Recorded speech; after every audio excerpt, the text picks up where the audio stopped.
Good morning बच्चों, कैसे हैं आप लोग? सभी अच्छे हैं। चलिए फिर से आप सभी बच्चों का मुकेश सर ऑनलाइन क्लासेस जो कि मेरा यूट्यूब चैनल है, इस यूट्यूब चैनल में सभी बच्चों का बहुत ही हार्दिक दिल से स्वागत है। और आज हम लोग वर्ग 8वीं का आधुनिक भारत जो कि इतिहास का सब्जेक्ट है, और आज हम लोग भाग 2 पढ़ेंगे और पार्ट 2 भी हम लोग पढ़ रहे हैं, व्यापार से साम्राज्य तक।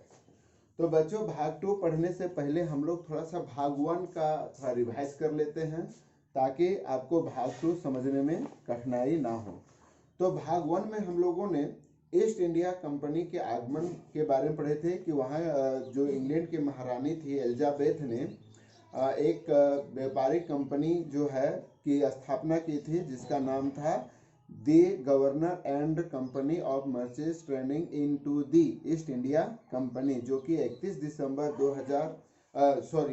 दिसंबर 1600 ईस्वी को जो है इसमें कुछ अधिकार जो हैं इस कंपनी को सौंपे गए थे, जिसमें हम लोग पढ़े थे कि चार्टर के तहत इंग्लैंड की कोई भी कंपनी जो है इस क्षेत्र में व्यापार नहीं कर सकती है, और वह ईस्ट इंडिया कंपनी को अधिकार देती है कि वह नए देशों को वह खोज कर सके। तो इस तरह से हम लोग देखते हैं कि जो ईस्ट इंडिया कंपनी जब भारत में आई तो उस समय उन्हें कोई इंग्लैंड के महारानी से विशेष अधिकार प्राप्त हुए थे। और साथ ही हम लोग ये भी पढ़े थे कि 17 मई 1498 को पुर्तगाली नाविक वास्को डी गामा जो है भारत आया था, और यहाँ के तब से लेकर जो है अंग्रेजों तक जो है भारत जो है पूरे विश्व के लिए एक रास्ता जो है मिल गया यहाँ पर व्यापार करने के लिए। तो आज हम लोग भाग 2 में देखेंगे कंपनी की गतिविधियां, जो कि हम लोग मुख्य रूप से इस चैप्टर में पढ़ रहे हैं अंग्रेजों के द्वारा हमारे भारत देश में किस तरह से एक व्यापार से साम्राज्य की ओर बढ़ा। तो हम लोग यहाँ पर देखेंगे कि जब कंपनी हमारे भारत देश में आई तो उनकी कौन कौन सी गतिविधियां थी, वो कौन कौन से कार्य यहाँ पर किए। तो बच्चों, हम लोग यहाँ देख सकते हैं कि भारत में व्यापारिक कोठी। तो बच्चों, यहाँ पर कोठी जो है, एक चीज ध्यान देना है कि कोठी का मतलब क्या होता है, या कहीं पर आप लोग पढ़ते होंगे किला। किला का मतलब क्या होता है, ठीक है। तो जैसे अक्सर आप लोग अगर एक छोटा सा बाजार आप जाइए, है ना, तो आप जब बाजार जाएंगे तो वहां पर देखेंगे कैसा बाजार, जहाँ पर किसान सब्जी बेचते हैं और व्यापारी लोग खरीदते हैं। तो आप वहां पर जाएंगे तो आप देखेंगे कि व्यापारी लोग जो है एक अलग जगह पर अपना बोरा तो तिरपाल वो करके रखते हैं, डंडी तराजू सारा चीज व्यवस्था करके रखते हैं। और वह क्या करते हैं, व्यापारी लोग किसानों से सब्जी को लेते हैं और वह यह कहते हैं कि भाई मेरा वहां पर सामान रखा हुआ है, वहां पर आप जाइए, वहां पर तौलवा लीजिए। तो अंग्रेज लोग भी क्या करते थे, क्योंकि यहाँ से कच्चे माल को, जो कि यहाँ का मसाले थे, उच्च क्वालिटी का रेशम था, नील था, तो उसको डायरेक्ट नहीं भेजते थे, बल्कि उसे एक जगह पर एक किला में या एक भवन में वो जो अपना बनाया हुआ था, तो वहां पर वो सामान को रखते थे, और साथ में ही वहां पर कुछ सैनिकों को भी रखते थे ताकि वो उन अपने सामानों की रक्षा कर सके। तो यह कोठी या किला उसी को कहा गया है। तो भारत में व्यापारिक कोठी स्थापित करने के लिए ब्रिटेन के सम्राट जेम्स प्रथम ने 1608 ईस्वी में कैप्टन हॉकिंस, ये याद रखना है कि शुरुआती जो थे वो कैप्टन हॉकिंस को राजदूत बनाकर जहांगीर के दरबार में भेजा। ये याद रखना है, औरंगजेब का बेटा जहांगीर। तो औरंगजेब की मृत्यु औरंगजेब की जो है 1608 ईस्वी में कैप्टन हॉकिंस को राजदूत बनाकर जहांगीर के दरबार में भेजा था, ठीक है। कितना में? 1608 ईस्वी में। किसके दरबार में? जहांगीर के दरबार में, ठीक है। ये याद रखना है कि जहांगीर के दरबार में जो है कैप्टन हॉकिंस आया हुआ था। अब यहां पर देखेंगे कि कैप्टन हॉकिंस ने क्या किया। कैप्टन हॉकिंस ने अपने प्रयास से वह लगातार निरंतर अपना प्रयास करते रहा और पहली जो व्यापारिक कोठी है ना, व्यापारिक कोठी जो है वह सूरत में खोलने में सफल रहा। और आप लोग को मालूम है सूरत कहाँ है? नहीं, गुजरात है ना। तो आप देखेंगे कि हॉकिंस जो है अपने पहले प्रयास में ही जो है वह सूरत में व्यापारिक कोठी खोलने में सफल रहा। इसके बाद चूंकि भारत देश बहुत विशाल है, तो जब कैप्टन हॉकिंस तो अपना प्रयास करते रहा, साथ ही साथ जेम्स पर्थर ने मुगल दरबार में टॉमस रो को भी समुद्री तटों पर अंग्रेजी व्यापारी कोठी स्थापित करने के उद्देश्य से भेजा। तो हमारे यहाँ कैप्टन हॉकिंस और टॉमस रो ये दो अंग्रेज अफसर कहा जा सकता है कि अफसर जो है वो भारत देश में आए और उनका उद्देश्य था कि जो हमारे भारत देश का जो तटीय इलाका है, आप यहाँ पर देखेंगे तो हमारा भारत देश का जो तटीय इलाका है, ठीक है, ये तटीय इलाका है। इन तटीय इलाकों में जो है अपना स्थापित करने के लिए अपनी कोठी व्यापारिक कोठी स्थापित करने के लिए टॉमस रो को जो है, सॉरी थोड़ा सा गड़बड़ हो रही है, तो टॉमस रो को जो है भारत भेजा। उसके बाद जब टॉमस रो जाने लगा तो अब तक जो है भारत में सूरत के साथ साथ आगरा, भदोच और अहमदाबाद में अंग्रेजी कोठी स्थापित हो चुका था।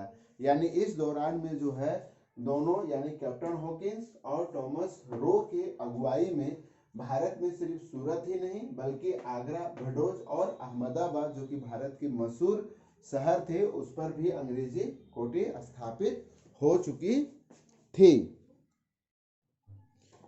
बच्चों यहाँ पर वीडियो थोड़ा सा रोकना पड़ा था और उसी का भाग 2 का ही हम लोग दूसरा वीडियो है। तो इसमें हम लोग देखेंगे बंगाल में ईस्ट इंडिया कंपनी। चूंकि बंगाल जो है वह भारत का उस समय सबसे उन्नत और सबसे व्यापारिक क्षेत्र से बहुत ही महत्वपूर्ण एरिया था। तो वहां पर शाहजहां ने पुर्तगालियों से कुछ क्रोधित होकर, है ना, शाहजहां कौन, जिसने ताजमहल बनाया था ना, तो शाहजहां ने पुर्तगालियों से कुछ क्रोधित होकर उन्हें बंगाल से बाहर कर दिया तथा अंग्रेजों को बंगाल में सीमित क्षेत्र में व्यापार करने की इजाजत प्रदान की। तो जो शाहजहां था जब वहां पुर्तगालियों से नाराज हो गया तो पुर्तगालियों को सख्त निर्देश दिया कि तुम बंगाल से बाहर हो जाओ और वहां पर अंग्रेजों को जो है कुछ सीमित इलाकों पर ही जो है व्यापार करने का इजाजत अधिकार दिया।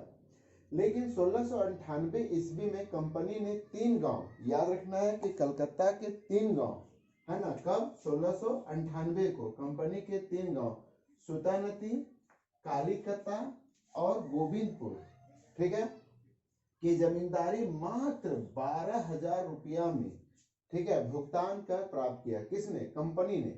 कंपनी ने ये 3 गांव सुतानती, कालीकता और गोविंदपुर जो है लगभग 12,000 रुपया, मात्र 12,000 रुपया जो है शासक को दिया। और वहां का जो है जमींदारी उसको बोलते हैं जहाँ के टैक्स जो है वसूल सके, यानी वहां का जमींदार जो हम लोग पढ़े थे जमींदारी कि वहां पर भुगतान 12,000 रुपया भुगतान करके जो है जमींदारी प्राप्त कर लिया।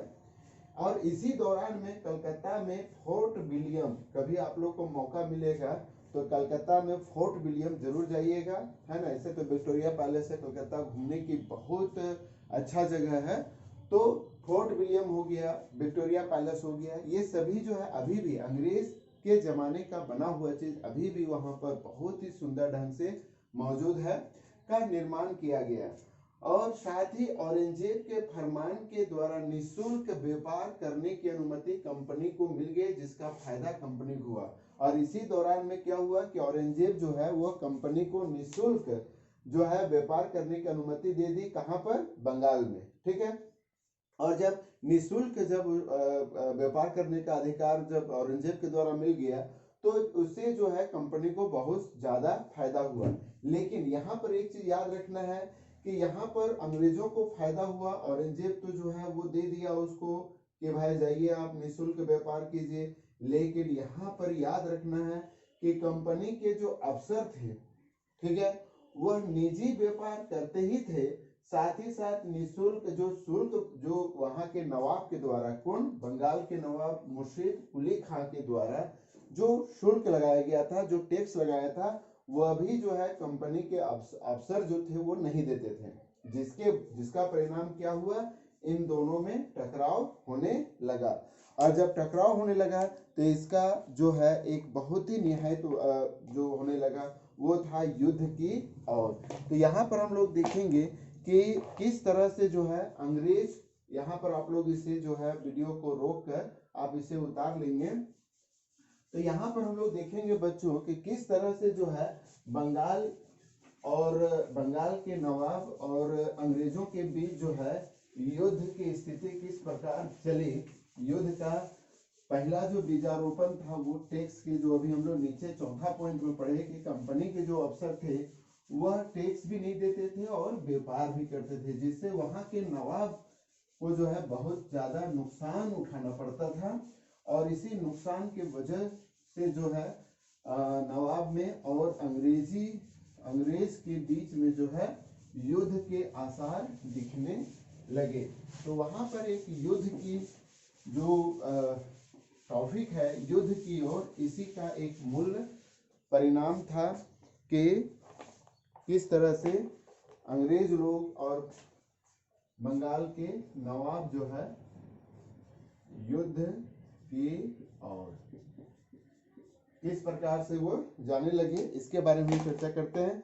औरंगजेब की मृत्यु के बाद बंगाल के नवाब अपने को सशक्त बनाने में जुड़ गया। क्योंकि जब औरंगजेब की मृत्यु हुई तो उस समय जितने भी सूबेदार थे, मुगल सूबेदार थे और जो बड़े जमींदार थे, वो अपना अपना सशक्त अपना जो है राज्य कायम किया और उसे मजबूत बनाने लगे। अंग्रेज इस समय तक अपनी स्थिति मजबूत कर चुके थे। दक्षिण में फ्रांसीसियों पर विजय प्राप्त कर एवं बंगाल में धन कमाने से उनके हौसले बढ़ चुके थे। तो अंग्रेज लोग को क्या था कि दक्षिण में जब फ्रांसीसियों को हरा दिए थे और जब वे बंगाल से बहुत ज्यादा धन कमाए, तो उस दौरान जो है अंग्रेजों का जो है हौसला काफी बढ़ चुका था। और मुर्शीद कुली खां, अली वर्दी खां व सिराजुद्दौला बंगाल के शक्तिशाली शासक थे। यानी एक चीज ध्यान देना है कि बंगाल के शक्तिशाली जो शासक थे उसका कुछ नाम इस तरह से है, मुर्शीद कुली खां, अली वर्दी खां,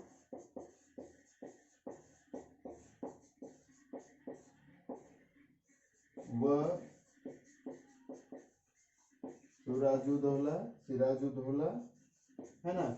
ये तीन जो है बंगाल के शक्तिशाली शासक थे। इन्होंने अंग्रेजों के व्यापारिक हित पर रोक लगाने की पूरी कोशिश की और ये तीनों जो शासक थे वह अंग्रेजों की व्यापारिक जो हित थे, जो व्यापार अंग्रेजों को जो लाभ होता था उसको रोकने में यह पूरी तरह से कोशिश किए। व्यापारिक रियायतों में कमी की। अब यहाँ पर इनकी कोशिशें क्या थी, तो पहला हम लोग देखेंगे, पहली कोशिश यानी कंपनी को रोकने की कोशिश, कंपनी को रोकने की कोशिश। तो उन्होंने क्या क्या कोशिश किया तीनों शासकों ने मिलकर। पहला क्या,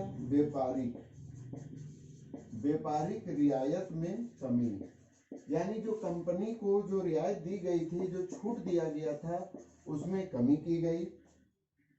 दूसरा हो गया नजराने की मांग, उस है ना। तो वहां पर जो कंपनी को जो ये तीनों जो शासक थे वो कंपनी से नजराने की मांग करने लगे। उसके बाद सिक्के ढालने